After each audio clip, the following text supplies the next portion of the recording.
పదండి, ముందుకు పదండి. ఎందుకని ఆగి మరీ వెనక్కి తిరిగి చూస్తారు? అది నీ గతం కాదు, నీ జీవితానికి తగిన ఒక గాయం. నీకే చెప్పేది అర్థమవుతుందా? నిన్ను కాదనుకున్న కాలం కోసం, నువ్వు వద్దనుకున్న మనుషుల కోసం ఇంకా ఎందుకు ఆగుతున్నావు? ఎందుకు ఆగుతున్నావు? నీ విలువ తెలియని వాళ్ళ కోసం నీ జీవితాన్ని ఇక్కడే ఆపేస్తావేంటి?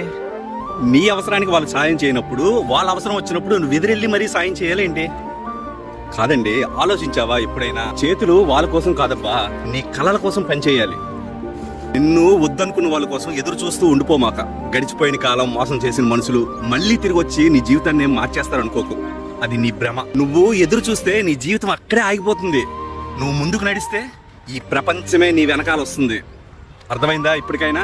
చివరిగా ఒక్క మాట, గతం నీ గుణపాఠం మాత్రమే, భవిష్యత్తు నీ నిర్ణయం. అది నీ చేతుల్లో ఉంది. ఎలా మార్చుకోవాలంటే అలా మార్చుకో. బాయ్, ఉంటా మరి.